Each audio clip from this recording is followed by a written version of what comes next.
ఇది ముందే అన్నీ తెలియపరచబడిన దానియేలు సమయంలోనే మరి 70 వారములు అనేది దానియేలు గ్రంథము 9వ అధ్యాయం 25వ వచనంలో 69 వారములు గడిచిపోయింది.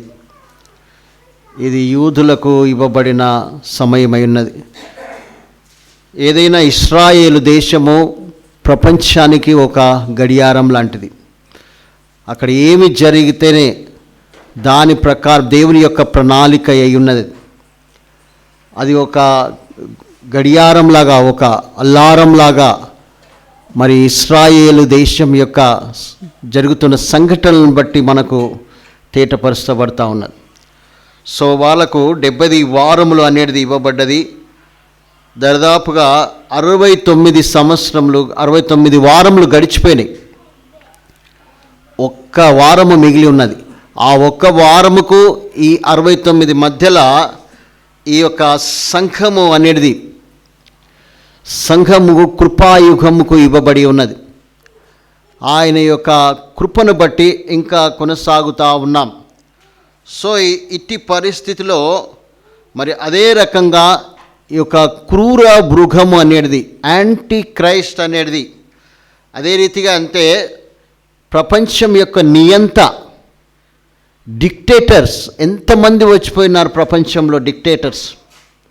వాళ్ళందరూ హిట్లర్ 60 లక్షల మంది యూదులను గ్యాస్ ఛాంబర్లు వేసి విషం ఇచ్చి చంపేసినాడు విషవాయువుతో.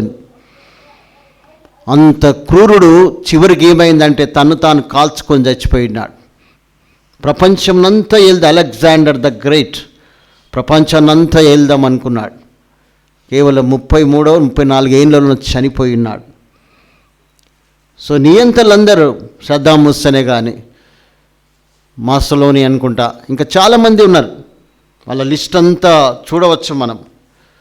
సో వాళ్ళందరూ కూడా ఏంటంటే మరి ఈ యొక్క యొక్క నియంత ప్రకారము వాళ్ళు జీవించి వాళ్ళ ప్రజలను హింసించి చిత్రవధ చేసి చివరికి వాళ్ళు చనిపోయి ఉన్నారు. ఇప్పుడు రాబోయే నియంత ఈయన కూడా నియంతనే, వన్ మ్యాన్, ఒకటే మనిషి. ఇప్పుడు అందరూ వేరే వేరే దేశాలలో వేరే వేరే దేశాధినాయకులు పరిపాలిస్తున్నారు. ట్రంప్ మొన్ననే గెలిచి ఉన్నాడు. మన దగ్గర మోడీ, ఇంకా వేరే వేరే పుతిన్, మన రష్యా ప్రెసిడెంట్, అదే రీతిగా చైనా ప్రెసిడెంట్, ఈ రీతిగా పరిపాలిస్తూ ఉన్నారు ప్రపంచాన్ని. ఎవరి దేశం వారు ఇండివిజువల్గా వాళ్ళు పరిపాలించుకున్నారు. రాబోయే నియంత ఏంటంటే రాబోయే డిక్టేటర్ ఏదైతే ఉన్నాడో మరి మొత్తం ప్రపంచం అంతా వెళ్తూ ఉంటాడు. దేనితోనే వెళ్తాడు మనకందరికీ తెలుసు, కంప్యూటర్, ఆర్టిఫిషియల్ ఇంటెలిజెంట్. రోజు రోజుకు ఎంత మాడిఫై అవుతుంది. ఇది మారణాత అని నేను ఒక దగ్గర 25-30 ఇయర్స్ అనుకుంటా ఈ బుక్. ఒకప్పుడు డాన్ స్టాంటిన్ అంటే ఆస్ట్రేలియన్ ఆయన రాసేవాడు. సో ఆ బుక్ తిరిగేస్తుంటే 1994లోనే ఆ వార్త వచ్చిందంట. ఒక సూపర్ కంప్యూటర్ న్యూజిలాండ్లో ఏర్పడ్డదని. ఆ సూపర్ కంప్యూటర్ అప్పుడే 94 సంగతి చెప్తున్నాను, ఇప్పుడు కాదు. ఈ రోజుకు ఎన్ని సంవత్సరాలు అయిందంటే ఇది ఒక 30 ఇయర్స్ బ్యాకే రాశాను. ఆ సూపర్ కంప్యూటర్ ఏంటంటే ఎక్కడ అది ఆల్రెడీ అది మరి ఆ కంప్యూటర్ పేరు ఏం చెప్పిండ్రంటే కొత్త సూపర్ కంప్యూటర్ నెదర్లాండ్స్లో, ఆ కంప్యూటర్ పేరు ఏంటంటే గాడ్ అండ్ సో కాబట్టి అదన్నీ మరి ఒకవేళ గూగుల్లో సెర్చ్ చేస్తే కూడా దొరుకుతుంది. 94లోనే 30 ఇయర్స్ బ్యాకే సూపర్ కంప్యూటర్ అనేది తయారు చేసి నెదర్లాండ్స్లో. సో ఆ యొక్క కంప్యూటర్ దగ్గర మనిషి నిలబడితే ఏమైనా ప్రాబ్లమ్స్ ఉన్నాయా ఆర్థికంగా కానీ అనారోగ్యంగా కానీ అది తెలియపరుస్తుందంట. ఒకవేళ వీడు బ్రతకడానికి వేస్ట్ అంటే దాని పేరు గాడ్ అని కూడా పెట్టినాడు. వీడు బ్రతకడం వేస్ట్ అంటారు, అది చనిపోవడానికి మరణశాస్త్రం ఇచ్చేస్తాంట, అది చనిపోవచ్చు, చనిపోవడానికి అది ఆర్డర్ ఇచ్చేస్తాంట. కానీ వేస్ట్ ఈ లోకంలో బ్రతకడం, చనిపోవడం. ఆ కంప్యూటర్కి ఆ పవర్ ఇచ్చిన మరి అప్పుడు 94లోనే ఇది న్యూస్ రాసినారు. సో కాబట్టి ఏంటంటే మరి ఒక ఆయన అది జయించిండంట. ఆ కంప్యూటర్ ఆల్రెడీ ఆర్డర్ ఇచ్చిందంట నువ్వు చనిపోవడం. కానీ ఏంటంటే తన యొక్క ఆరోగ్యం మంచి చేసుకొని, లేకుంటే ప్రాబ్లమ్స్ సాల్వ్ చేసుకొని జయించినాడు. సో ఈ రకంగా ఏంటంటే వార్తలు అనేది అనేక రీతిలుగా వస్తూనే ఉన్నది. సో కాబట్టి ఏంటంటే ఈ యొక్క దుఃఖకరమైందంటే ఆ కాలంలో, రాబోయే నియంత కాలంలో దేవుణ్ణి దూషిస్తారు, సాతానును పూజిస్తారు. ఇప్పుడు ఆల్రెడీ స్టార్ట్ అయిపోయింది. బ్రదర్ ధీరజ్ సందీప్ చెప్తూ ఉన్నాడు, ఏ దేశంలో బ్రదర్, న్యూజిలాండ్ అనే ఇక్కడ సాతాను పూజించడానికి కూడా అది మరి పర్మిషన్ అడిగిందంట. చీలీల దేశంలో సాతాను పూజించడానికి కూడా, వాళ్ళ ఒక టెంపుల్ కట్టడానికి కూడా, చిలీ అంటే అమెరికా కదా బ్రదర్, అమెరికా పర్మిషన్ అడిగిందంట బ్రదర్. సౌత్ అమెరికానా? South America, right. సౌత్ అమెరికాలో చీలీలో ఆల్రెడీ ఎప్పుడో వచ్చింది. ఇప్పుడు నేను ఆల్మోస్ట్ ఒక 90s విన్నా. మరి ఈ సాతాను అనేది మన హైదరాబాద్లో కూడా ఉన్నది. సాతాను చర్చెస్ సెర్చ్ చేస్తే దొరుకుతుంది మనకు.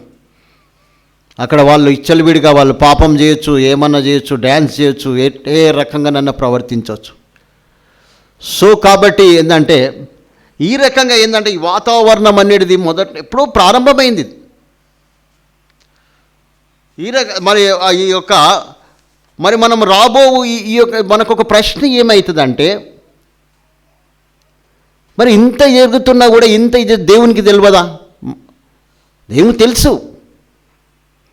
మరి సంఘము తన రక్తంచే విమోచింపబడిన సంఘం ఏం చేస్తూ ఉంటుంది? సంఘం కూడా అంటే దేవుడు ఈ రకంగా ఎందుకు మరి ఆయన సంఘం కూడా ఏం చేయాలి? దేవుడు మనకిచ్చింది ఏంటంటే, మరి ఈ యొక్క 70 సంవత్సరంలు అనేది మరి యొక్క రాబోయే 7 సంవత్సరంలో మనం తప్పించుకోవడానికి మనకు దేవుడు మనకు మార్గం తెలియపరుచున్నాడు. అతన్ని ఏ రకంగా ఎదుర్కోగలుగుతాం? రాజకీయంగా ఎదుర్కోగలుగుతామా? అంటే పొలిటికల్గా ఎదుర్కోగలుగుతామా? ఒక సంఘమే అనుకోండి, లేకుంటే ఎవరైనా కూడా వాడిని ఎదుర్కోవాలంటే, ఆ రానయున్న యాంటీ క్రైస్ట్ని ఎదుర్కోవాలంటే ఏ రకంగా ఎదుర్కోగలుగుతాం? పొలిటికల్గా ఎదుర్కోలేము, సోషల్గా ఎదుర్కోలేము, ఫైనాన్షియల్గా కూడా ఎదుర్కోము. ఇప్పుడు ఎలన్ మాస్క్ గురించి చెప్తా ఉన్నారు ఈ మధ్యకాలం. ఆయనను ఎవరైనా ఎదుర్కోగలుగుతారా? అంత డబ్బు ఉన్నది. ఎవరు ఆయనతో కనీసం అపాయింట్మెంట్ తీసుకొని మాట్లాడగలుగుతామా? సో ఈ సాతాన్ని ఏ రీతిగా మనం ఎదుర్కోగలుగుతాం? అది శక్తివంతమైంది, అన్ని విధాలుగా తన యొక్క శక్తి ప్రదర్శిస్తూ ఉన్నది. కానీ మన దేవుడు సర్వశక్తి కలిగిన దేవుడు, దానికంటే సూపర్ పవర్ ఉన్నది దేవుని దగ్గర. సో విశ్వాసులమైన మనం దేనితోని పోరాడాలంటే, పరిశుద్ధుడైన పౌలు అంటున్నాడు ఎఫెసీయులకు రాసిన పత్రిక 6వ అధ్యాయము 12వ వచనంలో చాలా చక్కగా ఉన్నది. ఏలయనగా మనం పోరాడున్నది శరీరంతో కాదు. ఇవన్నీ మనం చెప్తూ మన యొక్క యుద్ధం, మన యొక్క సర్వాంగ కవచంల గురించి వాక్య పరిచర్య ఎఫెసీయులకు ఎప్పుడు చెప్తూనే ఉంటాం. అది మనకు ఏ రకంగా మనం పోరాడాలనో, సాతానుతో పోరాడవచ్చు, ఏ రకంగా పోరాడాలనో మన పరిశుద్ధ పౌలు ద్వారా పరిశుద్ధాత్మదేవుడు చాలా తేటగా తెలియపరుచున్నాడు. ఎఫెసియన్స్ 6:12 అమ్మ. ఎలయనగా మనము పోరాడున్నది శరీరులతో కాదు, దాని ప్రధానులతోనూ అధికారులతోనూ ప్రస్తుత అంధకార సంబంధులకు లోకనాథులతోనూ ఆకాశమండలమందున్న దురాత్మల సమూహంతో పోరాడుచున్నాము, వాటితో పోరాడుచున్నాము. అంత శక్తివంతులమున్నామా? ఈ వాక్యము చదువుతున్నప్పుడు మనం ఏ స్టేజ్లో ఉన్నామో ఒకసారి మనల్ని మనం పరీక్షించుకోవచ్చు. అంత పవర్ఫుల్ ప్రేయర్ కలిగి ఉన్నామా మనం? ఎంత ఒక నశించే ఆత్మల విషయంలో కానీ, మన గృహం విషయంలో కానీ, మన సమస్యల విషయంలో కానీ, అనారోగ్యతల విషయంలో ఎంతవరకే ఒక లిమిట్ వరకే మన ప్రార్థనలు. కానీ ఇక్కడ పరిశుద్ధ పౌలను ప్రస్తుత ఇక ఎవరితోని పోరాడుతున్నాం మనం? ప్రధానులతోని, అధికారులతోని. దేనితోని అంటే కత్తి తీసుకొని పోరాడుతుంటామా? ప్రార్థన శక్తితోనే అంతే. అదే ఒక మనకిచ్చిన దేవుడిచ్చిన ఆయుధం. ఆ యొక్క 6వ అధ్యాయంలో, ఎఫెసీయులకు రాసిన పత్రిక 6వ అధ్యాయంలో మనకిచ్చిన ఆ సర్వాంగ కవచములన్నింటినీ ధరించుకోవాలి. వాక్యం అనే ఖడ్గము, ప్రార్థన అనే.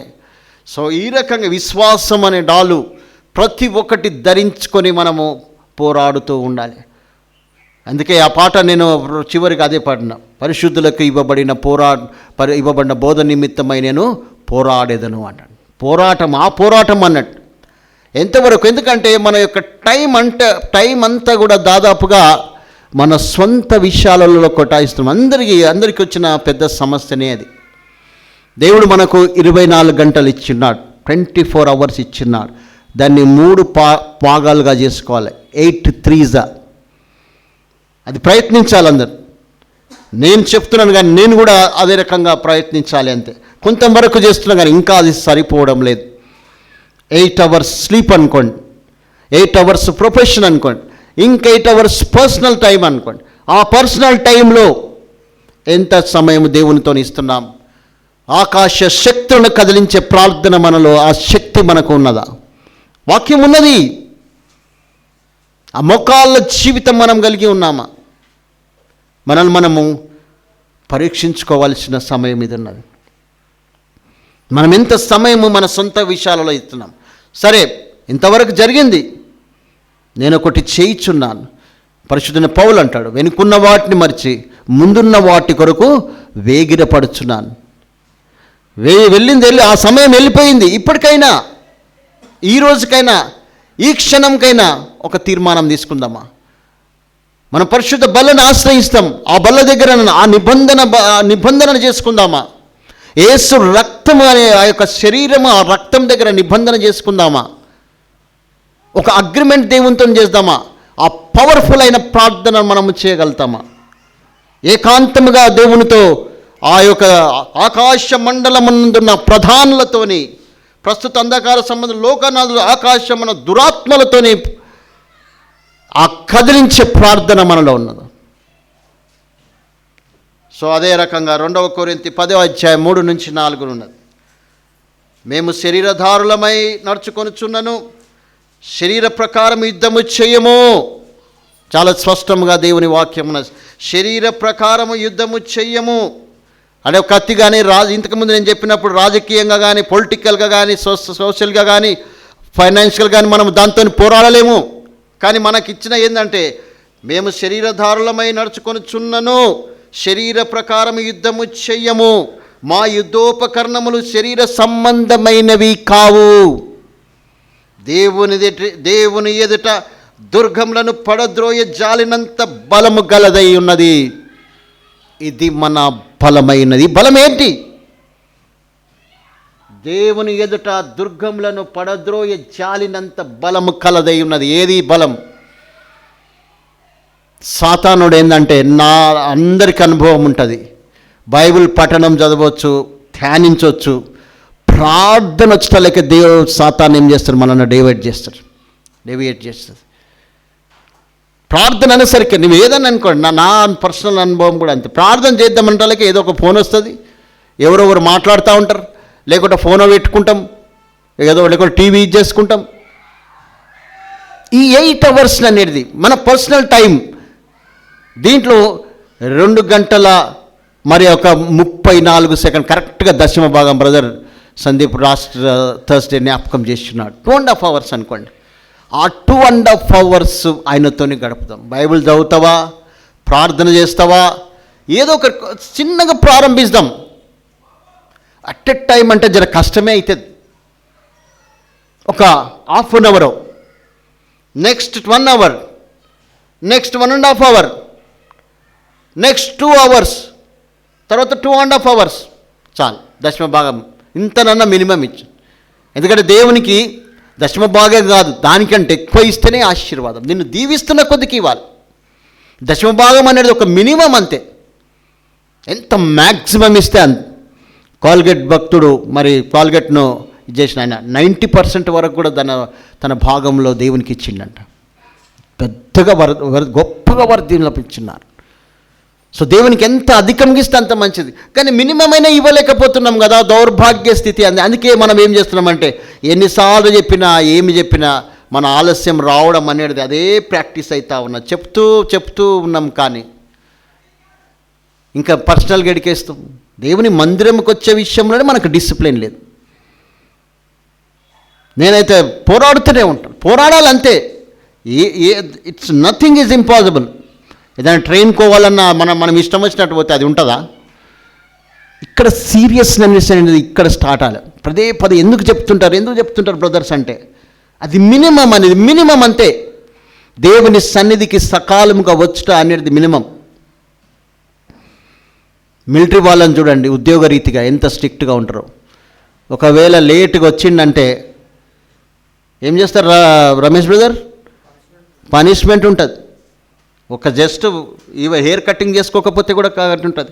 100 రౌండ్స్ కొట్టిస్తారు వాడికి. మళ్ళీ చాలా ఘోరమైన శిక్షలు ఉంటాయి.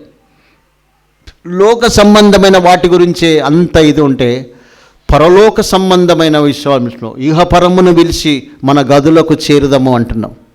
ఎట్లా చేరుతాం? దేవుని సన్నిధికి ఇక్కడ చేరడానికి ప్రతి ఆదివారమే మనం చేరడానికి కష్టమైతే ఆ గదులకు ఎట్లా చేరగలుగుతాం? ఒక ప్రశ్న డీప్గా. ఎందుకంటే మనము దాన్ని సీరియస్గా ఆలోచించాం, యాక్చువల్ లైట్గా తీసుకుంటాం అంతే. అదే నీ వ్యక్తిగతమైన ప్రార్థన, మోకాళ్ళ ప్రార్థన దేవుని దగ్గర మొరపెట్టుకుంటే, ప్రభువా నీ సన్నిధికి నేను వెళ్ళాలి, ఏ ఆటంకమైన పర్లేదు.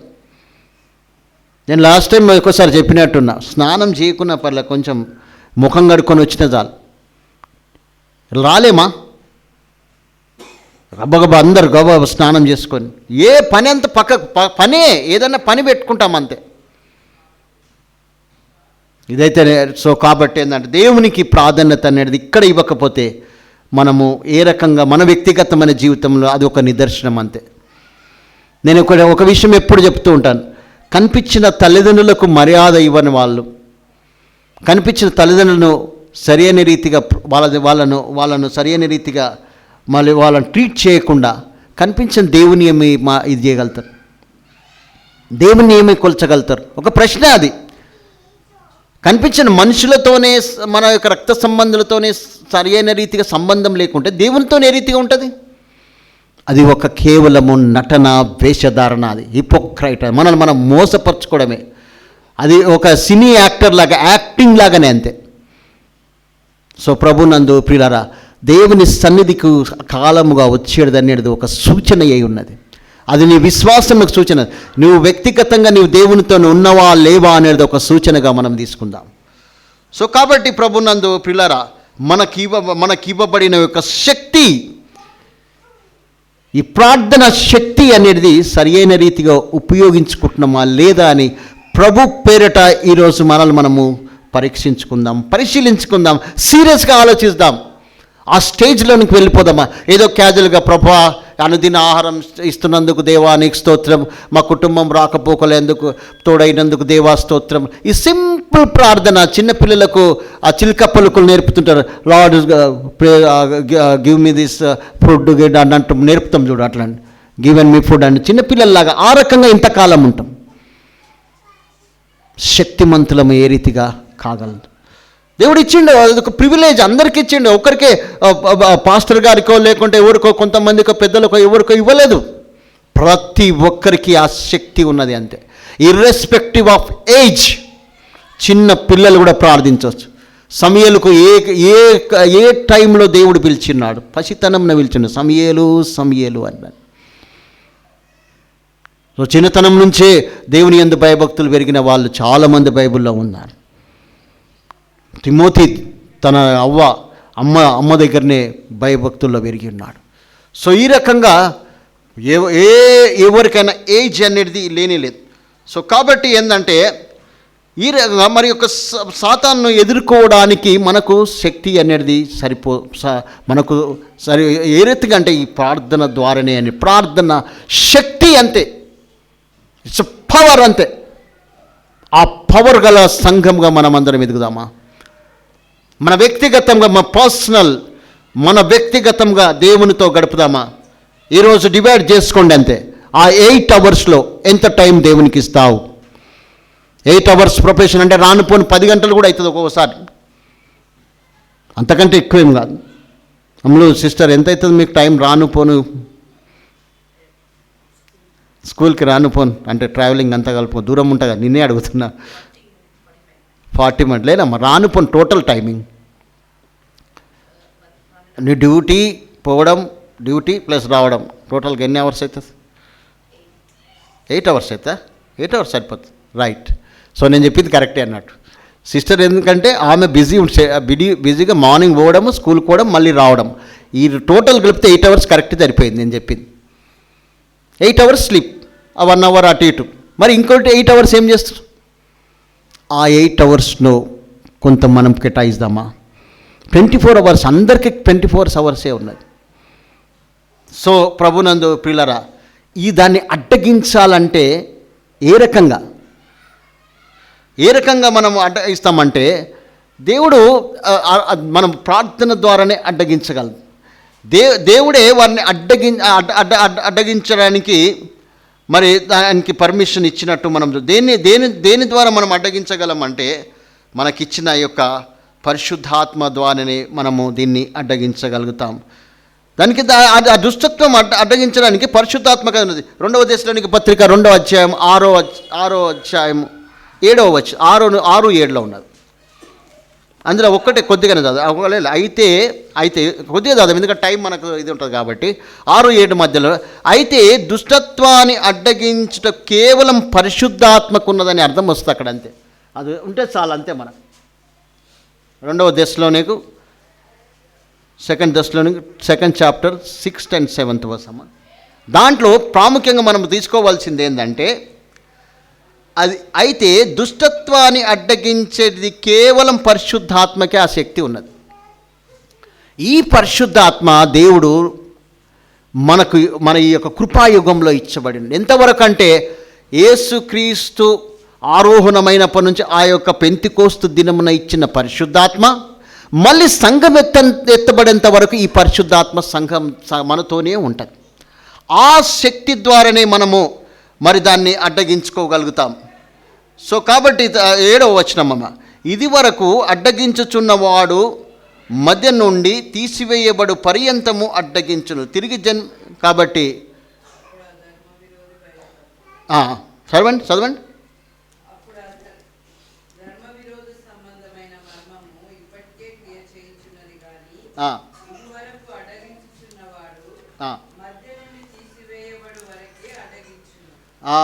అంతవరకు రైట్. ఈ యొక్క అడ్డగి ఏంటి బ్రదర్? Register, right. సో కాబట్టి ఆ పరిశుద్ధాత్మనే దాన్ని ఎంతవరకు సంఘం ఎత్తేంతవరకు అడ్డగిస్తూ ఉంటాం. దానికి ఆ శక్తి అనేది ఉన్నది. సో కాబట్టి ఈ పరిశుద్ధాత్మ అనేది దేవుడు మనకు ఆదరణకర్తగా, సంచకరువుగా, రిస్ట్రైనర్. ఎస్, లాస్ట్ టైం క్లియర్ మా బ్రదర్ థర్స్డే రోజు ఎప్పుడు జ్ఞాపకం వచ్చింది, రైట్. రిస్ట్రైనర్, ఆయన అడ్డగించడానికి శక్తి బలం నిచ్చున్నాడు. ఎందుకంటే మనము నిర్మింపబడిన రీతిని తెలిసే ఉన్నదని 103వ కీర్తనలో పదే అంటుంటాం. ఆదామవులో కూడా వాళ్ళు పడిపోతున్నారని ముందే దేవుని తెలుసు. మనం ఎంత బలహీనుల మట్టి ద్వారా చేయబడిన వారం. ఇప్పుడు ఈ సంఘంలో ఉన్నంత స్పిరిట్ ఈ గడప దాటితే మనకుండదు. అది సహజం, పిల్లలమైనా ఎవరమైనా. కాబట్టి ఆ ఆత్మ అనేది, ఆ ఆత్మ మీద ఎంతగా ఆధారపడుతూ ఉంటే, ఆ పరిశుద్ధాత్మతో ఎంత సహవాసం కలిగి ఉంటే, ఎందుకంటే దేవుడు మనకిచ్చిన ఒక ప్రివిలేజ్, అది ఒక అనుకూలం. అది తలుపులు వేసుకోవాలంతే. మత్తయి సువార్త 6:6లో ఉంటుంది. మరి ఆ యొక్క తలుపులు వేసుకొని అంటే నేను ఇంకో విషయం కూడా నేను చాలా కాల క్రితం నేను చదివిన, ఖాళీ కనిపించే తలుపులు కాదండి, హృదయమైన తలుపులు మూసుకోవాలి. లేకుంటే ఆడవుల మోకాళ్ళంగా కూడా ఇంకొక ఆలోచనలు వస్తాయి మనకు. ఎవ్రీ 7 secondsకు మన యొక్క బ్రెయిన్ అనేది థాట్స్ మారుతూ ఉంటాయి. అది మారకుండా ఏం చేయాలంటే ఆ పరిశుద్ధాత్మ మనము సరెండర్ చేసుకోవాలంతే. ప్రభువా, నేను ఈ సమయంలో నేను ప్రార్థిస్తాను, నీతోనే గడుపుతాను. నాకు ఏ ఆలోచనలు తీసాను, నా హృదయమైన తలుపును తెరువుము అని అంటుంటాం. సో ఆ హృదయం అనేది, ఆ హృదయ దీనికి తలుపులు ఉంటాయి, ఆ తలుపులు మూసేయాలి. ఆ తలుపులో పరిశుద్ధాత్మను మనము ఆహ్వానించాలి. ఆయనతో అక్కడ సహవాసం చేయాలి. అక్కడ నేను నీతో మాట్లాడుదునన్నట్టు ఆ అతి పరిశుద్ధ స్థలములో కెరూబులు సెరువుల మధ్యలో వచ్చినప్పుడు అక్కడ నీతో మాట్లాడుతానని మోషేతోనే అన్నాడు. ఆ అతి పరిశుద్ధ స్థలం అన్నట్టు నీకు అది. నీ తలుపులు వేసుకొని, హృదయమైన తలుపులు వేసుకొని దేవునితో, నీతో రహస్యమందున్న తండ్రితో నీవు మాట్లాడు. ఆ పరిశుద్ధాత్మని యొక్క సహాయంతో ఆయన ఒక మనకు రిప్రజెంటేటివ్.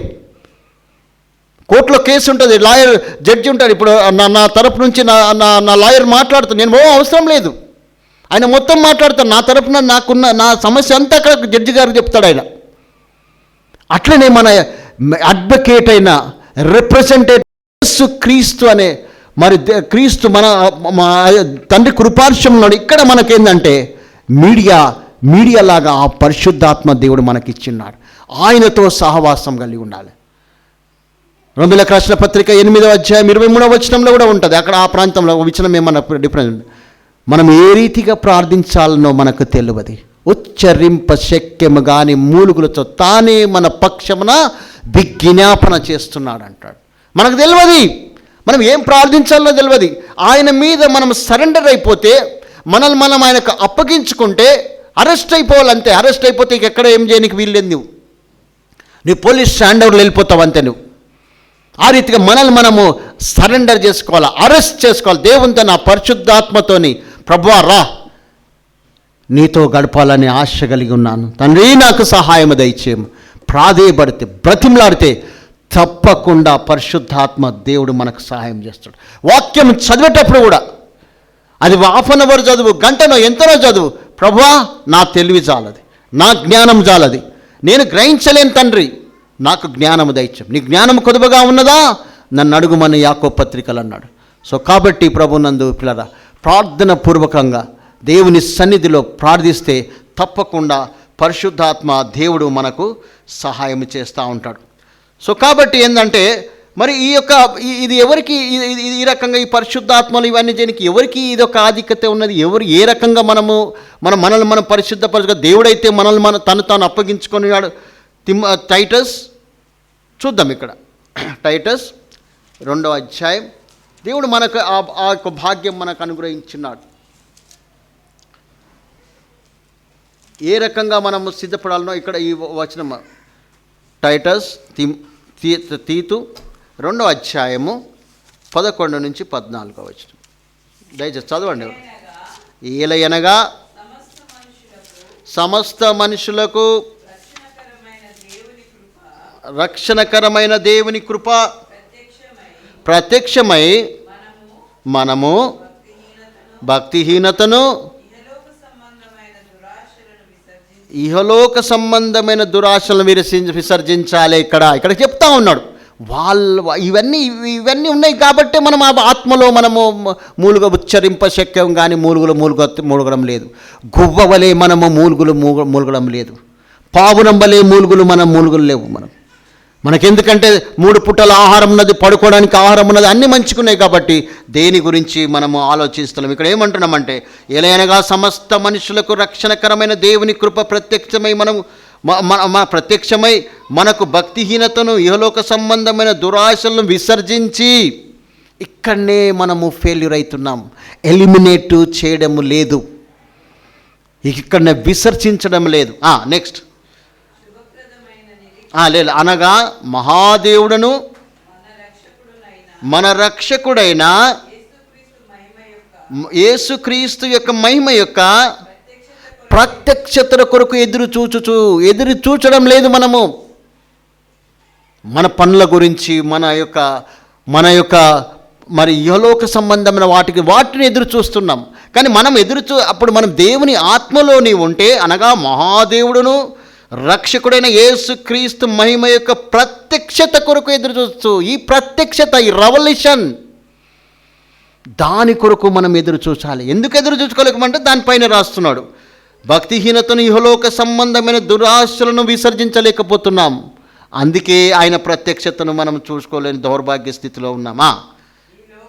ఈ లోకంలో స్వస్థ బుద్ధితోనూ, నీతితోనూ, భక్తితోనూ బ్రతుకుచుండవలెనని మనకు బోధించుచున్నది. దేవుని ఆత్మ, పరిశుద్ధాత్మ, దేవుని వాక్యము మనకు బోధిస్తూ ఉన్నది. ఆయన సమస్తమైన దుర్నీతి నుండి మనల్ని విమోచించి సత్క్రియలయందు ఆసక్తి గల ప్రజలను తన కోసరము పవిత్రపరచుకొని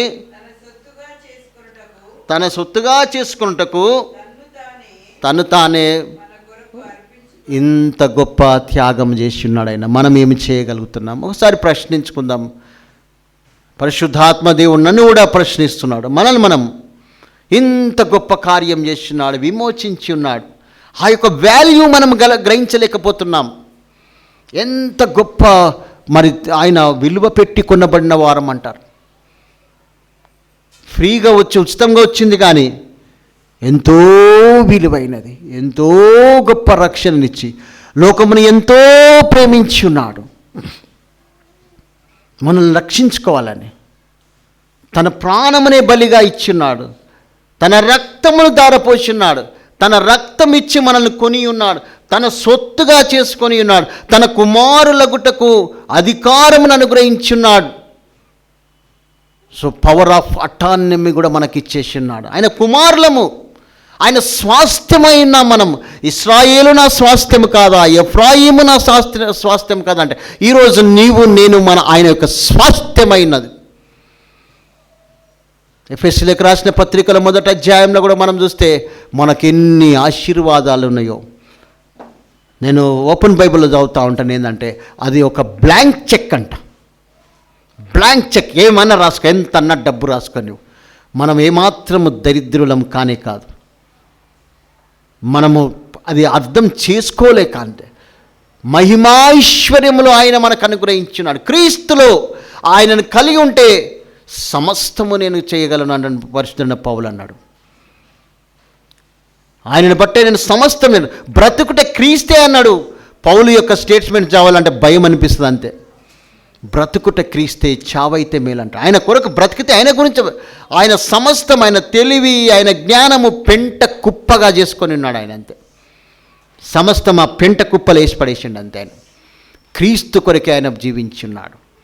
సో కాబట్టి ప్రభునందు ప్రియులారా, లేఖనంలో ఉందో ఒకవేళ మనం చూస్తూ ఉంటే ఈ దుష్ట దాన్ని మనము ఏ రకంగా మనం ఇది చేయాలంటే, ఏ రకంగా మనం లేఖనాలు ఏం చెప్తున్నదంటే దాన్ని చూద్దాం మనం. ప్రభు యొక్క మార్గము అనేది అదే రకంగా సమయం అనేది పరిపూర్ణమైనది. ఎప్పుడు ఏమి జరగాలనో అది జరుగుతుంది. ఎందుకంటే ఈ సాతాన్ను మనం ఎదుర్కోవాలంటే మనకి ఇచ్చిన ఆయుధములను సరియైన రీతిగా వాడుకోవాలి. ఆ పరిశుద్ధాత్మలో మనం ఉంటే మనం ఈ రకంగా ఏంటంటే ఆ సమయంలో అవి జరుగుతుంది. దాని గురించి మనం పట్టించుకోవాల్సి ఉన్నది. క్రీస్తు ఎప్పుడు వస్తాడని సమస్య ఏం లేదు. ఆయన సమయం ఆయనకు నిర్ణయింపబడ్డది. ఆయన అంతే. అది తండ్రికి తెలియదు, ఈవెన్ కుమారుని కూడా తెలియదంట అని శిష్యులకు అపోస్తుల కార్యం 1వ అధ్యాయంలో చెప్తా. అది మీ పని కాదంటాడు.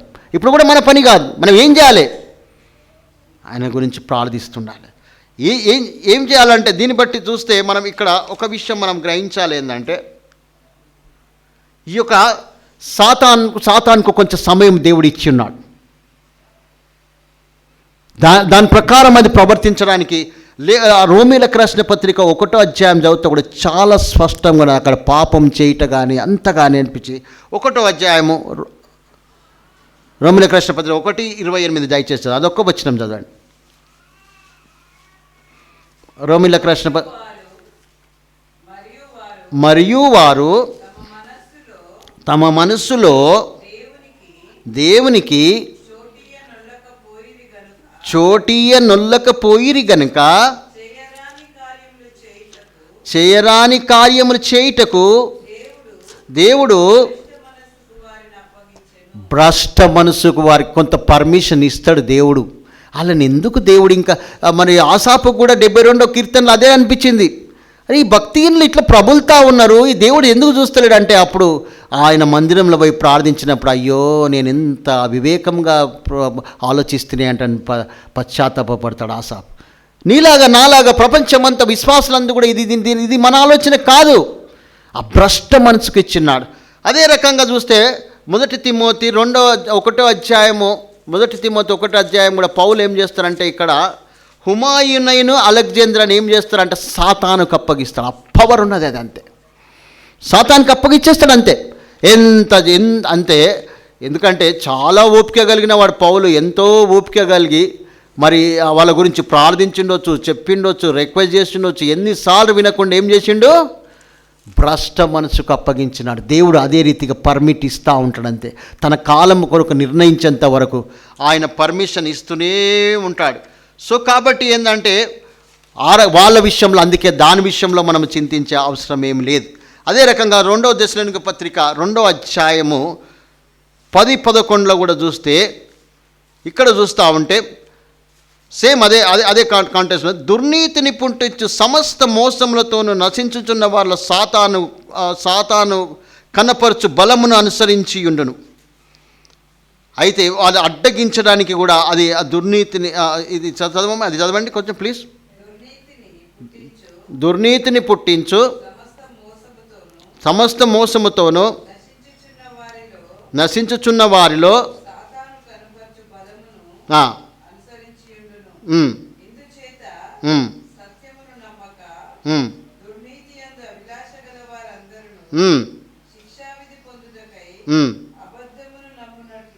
అబద్ధములు నమ్మునట్టు మోసం చేయి శక్తిని దేవుడే వారికి పంపిస్తున్నాడు. మనం ఎందుకు దాని గురించి ఆలోచించాలి? సో కాబట్టి దేవుడు ఏ రకంగా ఏ సమయంలో ఏమి చేయాలనో అదే ఉంటాడు. కానీ ఎందుకు ఇంకా దేవుడు ఆలస్యం చేస్తున్నాడు? ఈ 69వ వారంలోనే ఎందుకు ఆగిపోయినాడు దేవుడు? ఈ మధ్య కాలంలో ఆ 7 సంవత్సరంలో, టోటల్ 70 సంవత్సరంలో దానియేలు యొక్క దర్శనం బట్టి ఇవ్వబడి ఉన్నది. 69 వారంలో అయిపోయింది. 69కి 70వ వారంకి మధ్యలో ఉన్నాం మనం ఇప్పుడు. ఇది ఎప్పుడైనా కూడా ఎందుకు దేవుడు ఇంకా ఆలస్యం చేస్తున్నాడు? 2వ పేతురు 3వ అధ్యాయం 9వ వచనం దయచేస్తాను. వాడు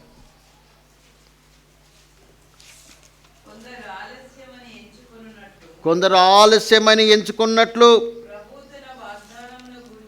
ప్రభు తన వాగ్దానాల గురించి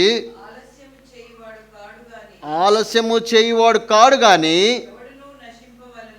ఎవడునూ నశింపవలనని ఇచ్చయింపక అందరూ మారు మనసు పొందవలని కోరుచు మీ ఎడల దీర్ఘశాంతము కలిగి ఉన్నాడు. ఆయన దీర్ఘశాంతమును ఏ రీతిగా కనిపెడుతూనే ఉన్నాడు. ఇంకా సమస్త భారములు మోసుకొనుచున్నవారా నా యొద్దకు రండి, నేను విశ్రాంతినిస్తానని రక్షింపనేరక ఉన్నట్లు ఆయన హస్తము కూర్చ కాలేదు.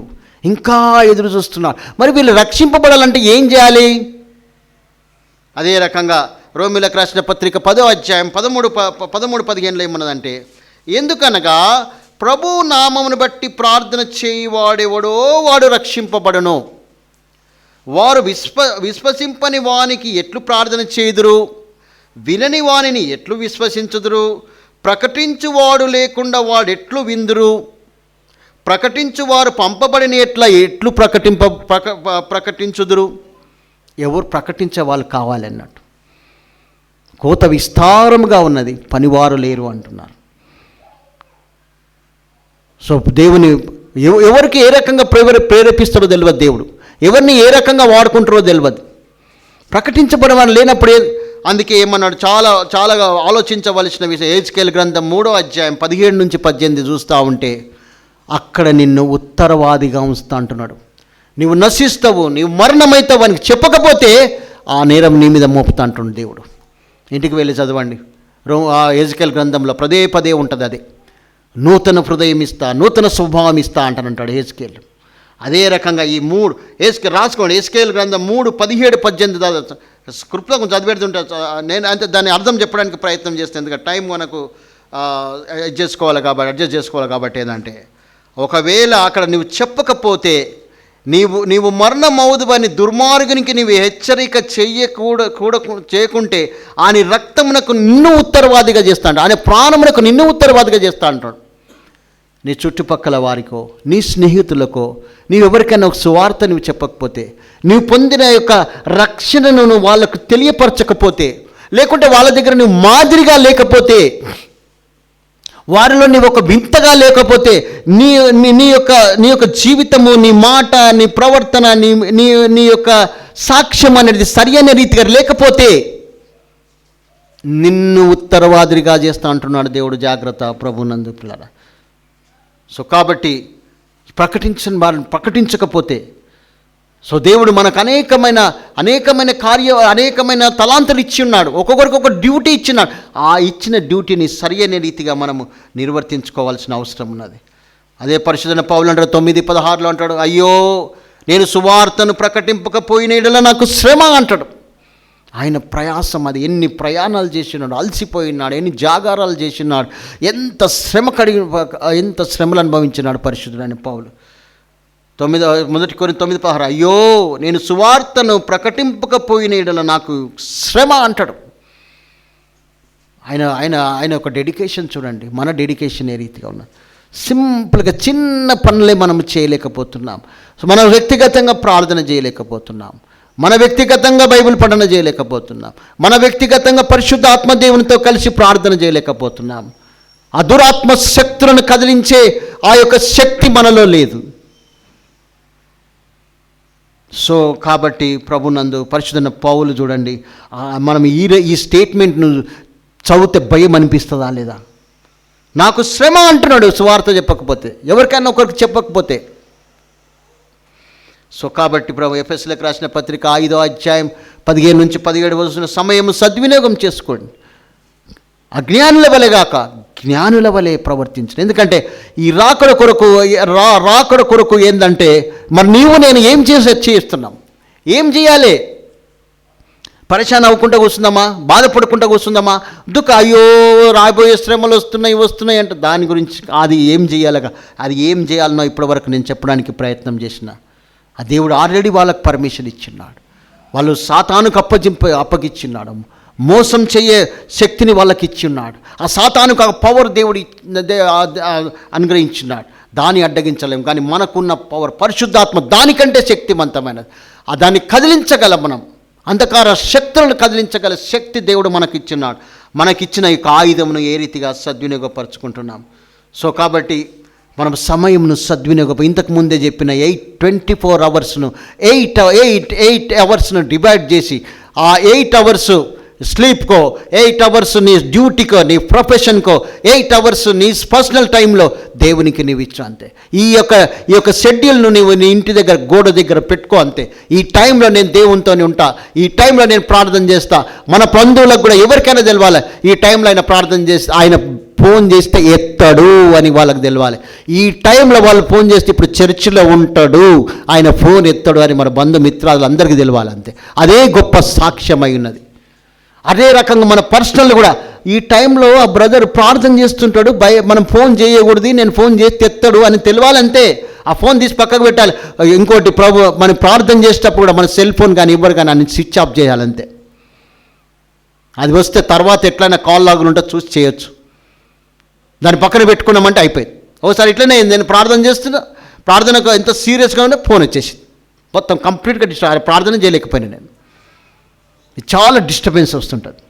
సో కాబట్టి ప్రభునందు పిల్లరా, సమయమును సద్వినియోగపరచుకోవాలి. నెక్స్ట్ ఏంటంటే, మరి ఎఫెసీయులకు రాసిన పత్రిక 5:18 కూడా ఆత్మపూర్ణమై ఉండాలి.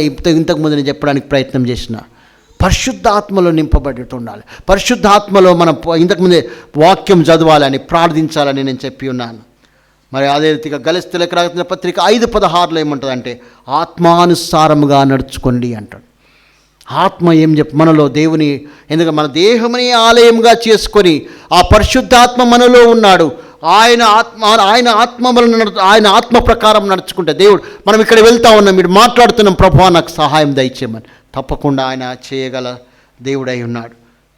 ఇంకో విషయం ఏంటంటే, వాక్యాన్ని చదవాలి, దాన్ని ధ్యానించాలి, ప్రకటించాలి. చివరిగా రోమీయులకు రాసిన పత్రిక 12వ అధ్యాయం 1-2 సజీవ యాగముగా ఆయనకు మన దేహమును సమర్పించుకోవాలి. మనం ఆయన సజీవ యాగము అని శరీరమును దేవునికి సమర్పించుకోవాలి. ఇవన్నీ మనకు తెలిసిన వాక్యాలే. మనకు తెలియని వాక్యం, కొత్త వాక్యాలు నేనేం చెప్పలేదు. పదే మనం రిపీట్ చేసుకుంటూ ఉంటాం. కానీ మనము ఎంతగా ప్రవర్తిస్తున్నాం అనేది ఇంపార్టెంట్. ఎంతగా విన్నాం అనేది కాదు, ఎంతగా దాన్ని ఆచరణలో పెడుతున్నాం అనేది ప్రాముఖ్యమైన విషయం. దాన్ని బట్టి నీ యొక్క ఆత్మీయమైన స్థితి, నీ ఆత్మీయమైన ఎదుగుదల, నీ ఆత్మీయమైన పారామీటర్స్ అనేది బిల్డప్ అవుతూ ఉంటాయి. ఎందుకంటే అందుకే నీ పైనున్న వాటినే చూస్తున్నాలే. ఆ పైనున్న వాటిని మనకు దృష్టి ఎప్పుడు పైకే ఉండాలి అంతే. భూలోక సంబంధమైన వాటి విషయం చూస్తే కిందికి వెళ్ళిపోతూ ఉంటాం మనం. సో కాబట్టి ప్రభు నందు ప్రియరా, మరి సంఘము ఎత్తబడుతుంది నిజమే, సంఘానికి శ్రమలు అనేది వస్తుంది నిజమే. మరి మనం ఏం చేయాలి అనేది చెప్పడానికి ఇంతవరకు నేను ప్రయత్నం చేసిన. సాతానుకు ఆ శక్తి, ఆ భ్రష్ట మనసు అనేది దేవుడు ఇచ్చి ఉన్నాడు. దాని విషయంలో చింతపడవలసిన, కానీ మనకిచ్చిన ఆయుధం ఏంటంటే ప్రార్థన అనే శక్తి, పరిశుద్ధాత్మని యొక్క శక్తి. ఆ ఆత్మానుసారులమై ఆత్మకు విధేయులమై, అదే రీతిగా ఆయన మనల్ని ఎంత తన విలువైన రక్తంనిచ్చి మనల్ని విమోచించిండని. సో ఇవన్నిటిని మనము మరి మన దృష్టిలో ఉంచుకొని మనము దాన్ని ఆచరణలో పెడదామా? మన వ్యక్తిగతంగా దేవునితో సంబంధం పెంపొందించుకుందామా? కొంత ఎంతనన్నా మరి ఆయన సమయమును దొంగిలిస్తే మనము దొంగలమే, బలహీనమైపోతాం. శక్తి సరిపోదు. ఏదైనా శ్రమ వస్తే తట్టుకోలేము మనం, అనారోగ్యత వస్తే తట్టుకోలేము మనము, ఏదో ఫైనాన్షియల్ ప్రాబ్లం వస్తే మనం తట్టుకోలేము. దేవుని ఆత్మ మీద నీవు ఆధారపడితే, దేవుని మీద నీవు ఆధారపడితే, దేవుడు నాకు సహాయం చేస్తారని ఆధారపడితే తప్పకుండా నీకు జయ జీవితం వస్తుంది.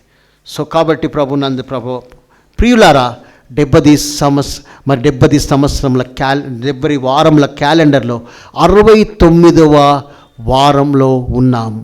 69-70 వారంల మధ్యలో ఉన్నాం మనం. ఇది కృపాయుగమై ఉన్నది. దేవుడు ఇంకా తన దీర్ఘశాంతమును కనపరుస్తూ ఉన్నాడు. మన మారు మనస్సు ఇంకా ఆయనలో రూపాంతరం చెందడానికి అంటుంటాడు. ట్రాన్స్ఫర్మేషన్ కావాలి మనం అంతే. ఏ రీతిగా ఒక గొంగలి పురుగు సీతాకోక చిలుకలాగా, ఒక క్యాటర్పిల్లర్ అంటారు కదమ్మా, దాది బటర్ఫ్లై అయినట్టు మార్పు మనలో. అప్పుడే మనం ఆయన ఎదుట నిందారహితంగా మనం నిలబడతాం. లేకపోతే ఎహెజ్కేలు రాసినట్టు 3వ అధ్యాయం 17-18 ప్రకారం మనల్ని ఆయన దగ్గర ఉత్తరవాదిగా వాని ప్రాణానికి ఆయనకు సువార్త నీవు చెప్పకపోతే నిన్ను ఉత్తరవాదిగా నిన్ను అడుగుతా అంటున్నాడు. సో దేవుని వాక్యము చాలా స్పష్టంగా ఇది ఉన్నది. కాబట్టి మనము సమయమందును అస్తమయమందును ఈ లోకమునకు సువార్త ప్రకటించడం, వాళ్ళకు మాదిరికరంగా మనం ఉందాం. కనీసం మన యొక్క ప్రవర్తనను బట్టి మన ప్రవర్తన సత్ప్రవర్తన కలిగి ఉంటే, సత్క్రియలు చేస్తూ ఉంటే, సత్క్రియలందు ఆసక్తి కలిగి ఉంటే వాళ్ళే ప్రశ్న అడుగుతారు నీకు, ఈమెలో ఏమి ప్రత్యేకత, ఈయనలో ఏమి ప్రత్యేకత అని అడిగితే అప్పుడు నువ్వు సువార్త చెప్పగలవు. ఆ సువార్త చెప్పేటట్టు మన ప్రవర్తన కలిగి ఉండాలి. సో దేవుడు అట్టి కృపను మనకందరికీ అనుగ్రహించును గాక.